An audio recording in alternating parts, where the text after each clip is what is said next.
Hello everybody, ComputerizedMTG here. Today I have an exciting video for all of you, a bit different than the normal deck techs I do once in a while on the channel, and that's because this video is not only going to be containing 2 deck techs, but it's also part of the Welcome Deck Challenge.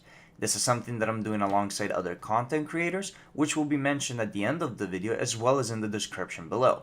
In the description you will also find all the links to the deck list that I'm going to talk about today.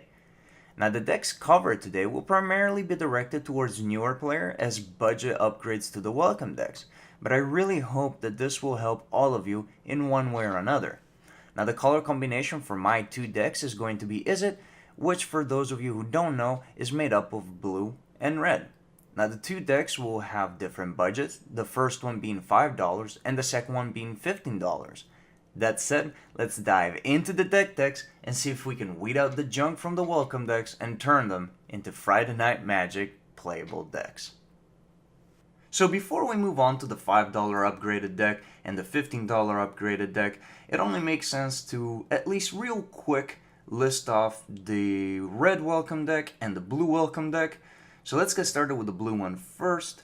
The deck is made up of 1 Sphinx of Magosi, 1 Air Elemental, 2 Coral Merfolks, 1 Stealer of Secrets, 1 Windrake, 2 Ancient Crabs, 1 Angler Drake, 1 Nimble Innovator, 2 Drag Under, 1 Inspiration, 2 Sleep Paralysis, 2 Tricks of the Trade, and to finish it off, 13 Islands.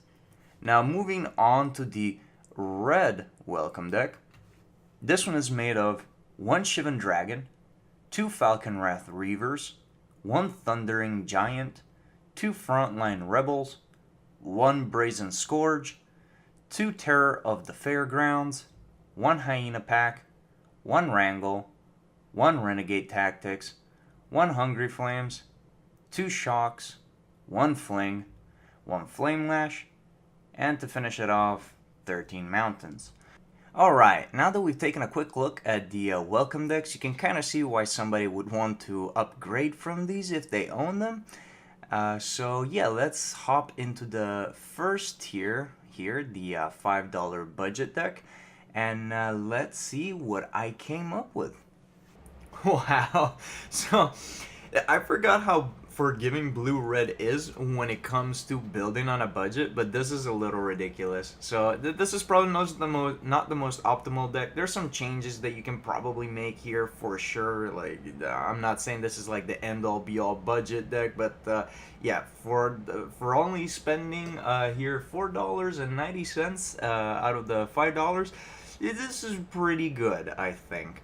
So let's start off with the creatures here. The only 2 new creatures are Stormchaser Mage and Enigma Drake. We cut out about 1/4 of the original amount of creatures. I cut out clunky cards that were just vanilla creatures that didn't do anything, and big creatures that just cost too much and there's no way we could cast them. So I kind of wanted to keep the face cards of the corresponding welcome decks, but I felt like they were way too clunky, so I cut them and made space for some other stuff. So if you look at Stormchaser Mage and Enigma Drake, it shouldn't take you that long to figure out what kind of deck we're building here. So now let's move on to the non-creature spells. We have 4 copies of Built to Smash, which in this deck, coupled with Stormchaser Mage, it's just an absurd card. With just 1 Built to Smash, the Stormchaser Mage becomes a 5/7. That's a little silly to have on turn 3. You just kind of go. That's turn 3. I swing for 7 and possibly more. That's pretty good for a budget deck. And it doesn't really matter that we can't give creatures our creatures trample. They have flying, so we can kind of get away and get damage through. We don't need trample. Then the next spell is Cartouche of Zeal. While this is not an instant or sorcery, so it doesn't really help Enigma Drake, it still does trigger prowess for Stormchaser Mage. And giving any creature except Stormchaser Mage haste is pretty relevant here. Also, the quote-unquote permanent +1/+1 is pretty decent.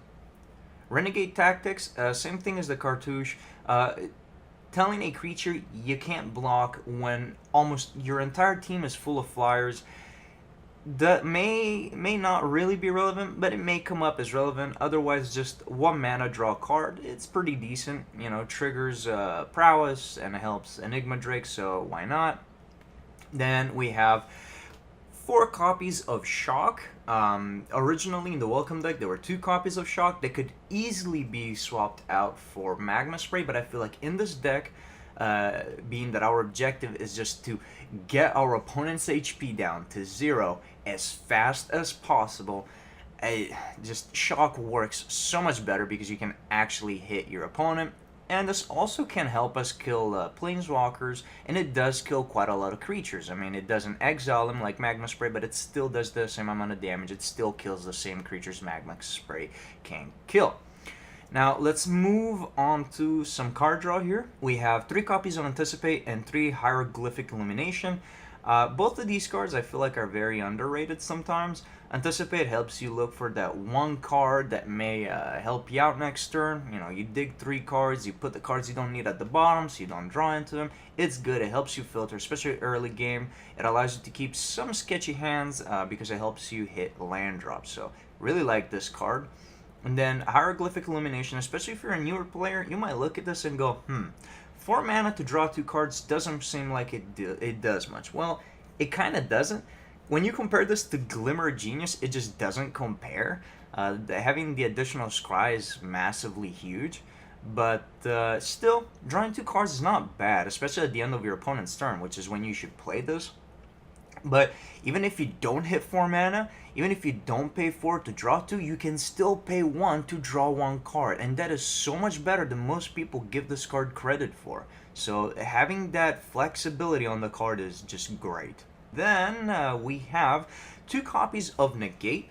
I was thinking of cutting Fling to bump this up to 3, but I feel like 2 might just be fine.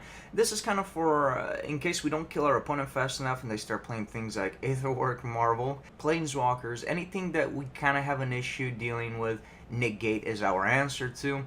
And as the last non-creature spell, there's Fling. I originally cut this, then I kind of went back and said, you know what? This is such a quirky and fun card to play with. I remember building some red decks when I was new to Magic with Fling, and it's just such a fun card to play with that I just left it in here. And this can actually win you the game. If you cast 1 or 2 Built to Smash on your Stormchaser Mage, you swing, you get through, and then you Fling. That's huge. That's a lot of damage. That's why I'm saying this deck can easily win turn 4.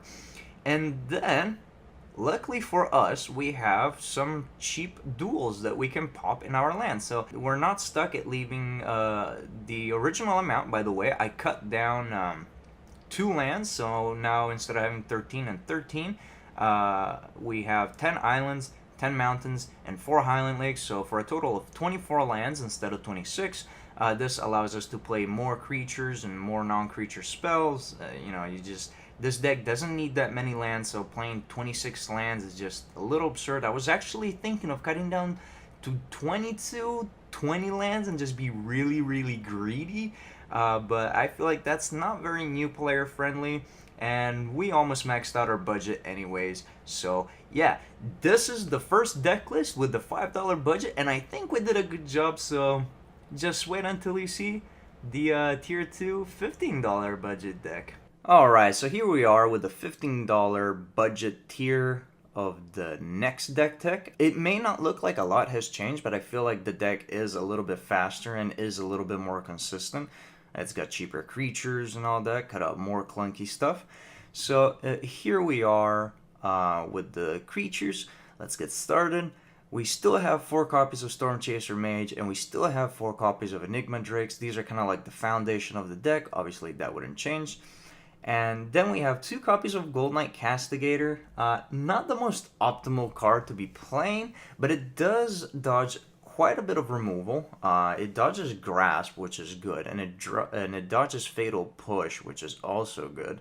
I mean, unless, of course, they have triggered Revolt, but otherwise a non-Revolt triggered Fatal Push does not kill our Castigator, and it still is a flying, hasty, 4-powered angel. it's going to get in quite a bit of damage.